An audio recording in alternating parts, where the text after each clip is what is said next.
Si Rogelio yung nakita mo? Sigurado ako, Cecilia. Hindi nga rin ako makapaniwala eh.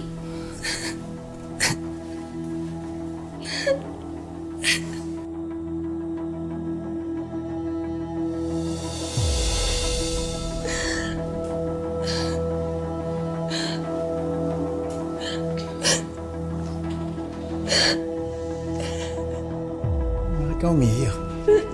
Mauna na ako, Maria. Anong ginagawa mo sa bahay ni Nena? Bakit ka pumasok doon?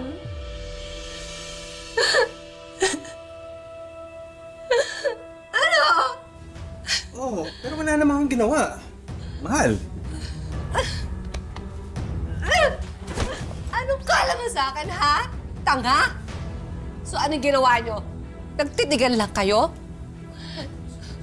Ano na naman ginawa o problema ng asawa mo, ha, Rogelio? Ewan ko nga sa asawa kong praning eh. Napakurami ng utak niya na eh. Pumunta nga ako na Nena para kumuha ng gatas. Para pang patak sa sore eyes ko, oh. Para mawala na to. Gumagawa ng kwento eh. Hindi na ako sa'yong babae ka, ha? Dahil nasasaktan ako. Talagang sasaktan kita, ha? Anong klase kayong ina? Mali na yung anak nyo, pinagtatanggol nyo pa. Ganun, ha? Tama na. Tingin mo ka!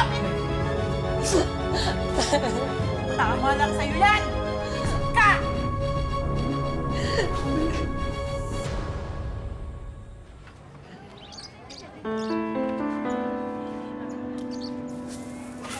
Ang kapal talaga ng mukha ng biyanan at asawa ko.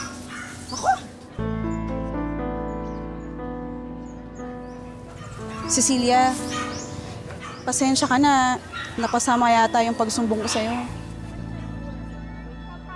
Wala ka namang kasalanan eh. Gusto mo lang naman talagang tulungan ako. Cecilia, andyan na yung babaeng ahas.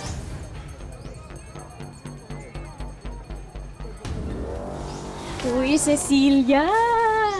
Ay, teka. Ano nangyari sa mukha mo? Bakit puro paso at sugat yan? Nena, pwede ba? Ayoko ng gulo. Ano ba? Huwag kang magalit sa akin. Hindi ko naman kasi kasalanan na mas fresh pa yung mga isda mo kesa sa iyo. Alam mo, losyang na losyang ka na. Tingnan mo ko! Fresh na fresh! Sariwang-sariwa, di ba? Kaya hindi mo masisisi yung asawa mo kung pagnanasaan niya ako. Normal lang yun. Diba?